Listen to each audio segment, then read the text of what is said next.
My name is LYLA June, and I'm here to talk to you about the Black Hills Unity Concert. This concert is meant to raise awareness about the Black Hills, which are located in western South Dakota and are the most sacred place to the Lakota, Dakota, Nakota, Cheyenne, and other Plains tribes. We are having this concert because we want the world to know the story of the Black Hills. We want the world to understand what this place means to the people and why it was taken away from them. For tens of thousands of years, if not more, these tribes would come to this place solely to pray. They weren't even permitting themselves to live there because it was such a sacred place. And in the Fort Laramie Treaty, these sacred Black Hills were promised to the Lakota, Nakota, Dakota, Cheyenne, and other tribes in perpetuity. Now, the treaties are, by our own federal courts, considered the supreme law of the land. This means that these treaties cannot be broken. Unfortunately, a few years later, gold was found in the Black Hills, resulting in a gold rush.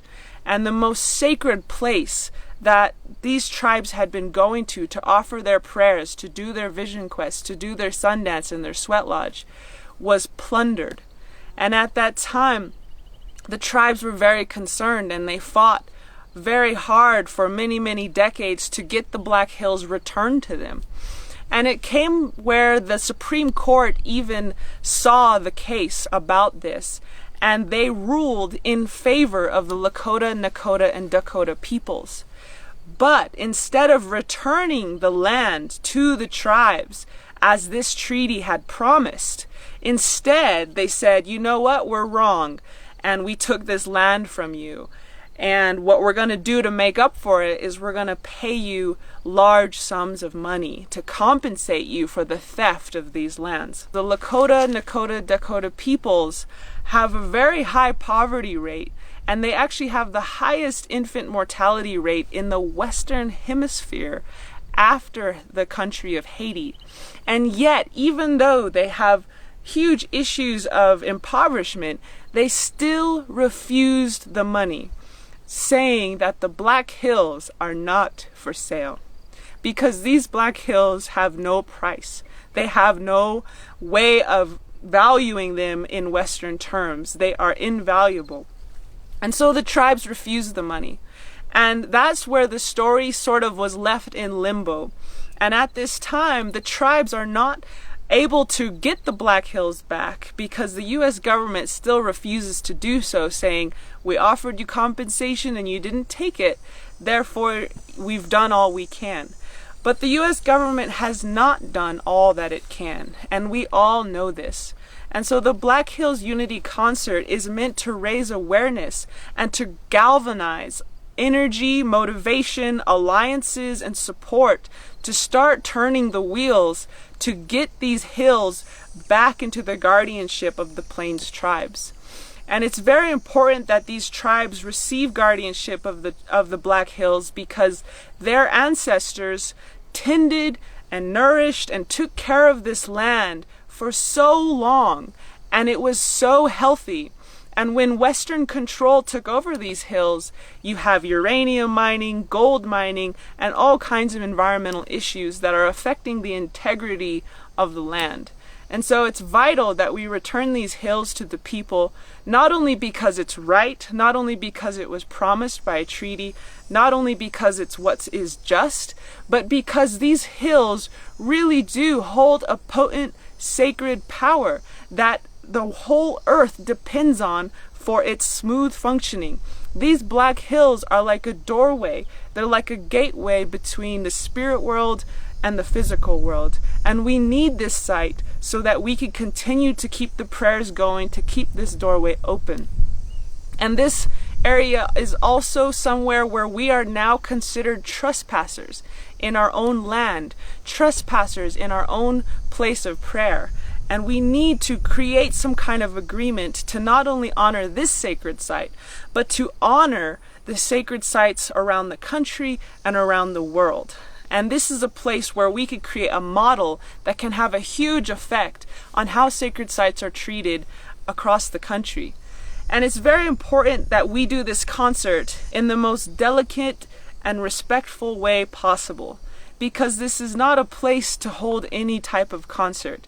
This is a place to hold a concert that is in and of itself a manifested prayer.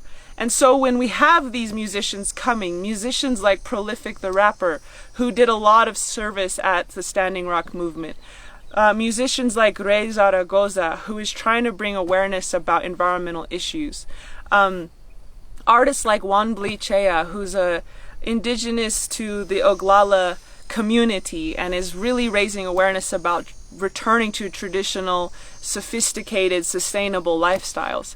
All of these artists are coming not just to sing, not just to put on a performance, but they're coming to pray.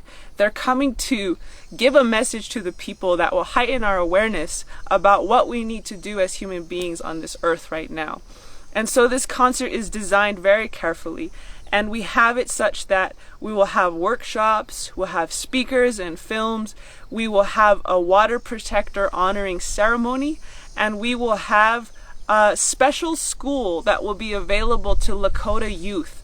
And it will be a school where the elders come and give their knowledge to pass on to the next generation. We are losing elders so quickly, and a lot of them are passing away faster than we can keep up with. And at this time, our elders say it's very important to start transferring the knowledge that they hold to the next generation. And for this reason, a very large component of the concert this year is going to be dedicated to a whole school where this knowledge can be transferred. And so we invite you to come. We invite you to come to the hills to pay your respects and to network, because this concert is not just a place to raise awareness about the Black Hills issue.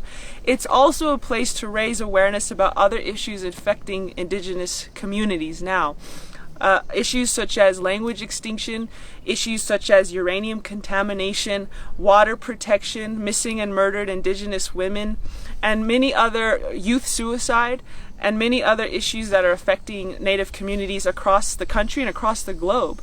So in this manner, we invite you to come and lay down your prayers. Come stand beside us. Come link arms with the Lakota, Nakota, Dakota peoples, as I am doing. I am not Lakota, I am Dene, but I know that it's my time to help these relatives and to help them in a way that is humble, respectful, and follows their leadership and guidance. And so we'd love for you to come. It's September 8th through 10th in Piedmont, South Dakota at the Elk Creek Resort. And it's a place where we can all unify, not only unify the tribes, the Oceti Sakowin, but also unify across races, across religions, across classes, across all of these orientations that divide us, and unite behind the sanctity of the Black Hills. So please come, and please, even if you feel it, like you're in a position to help, we would love some support financially. We'd love some support in terms of media. We'd love support in terms of indigenous leadership. But a lot of our grants that we applied for fell through, and we did not receive the funding. And so we are also in need of help just to have the basic funds necessary to get all the artists there, put up all the elders in a hotel, rent the porta potties, and all those little logistical things that cost money. So if you have a space or time or ability to help in that manner, we'd also appreciate it very much. But thank you for your time. Thank you for listening. And we hope to see you there so that we, together, can return the guardianship of the Black Hills to the great Sioux Nation as it was always meant to be. So thank you for your time, and we'll see you there.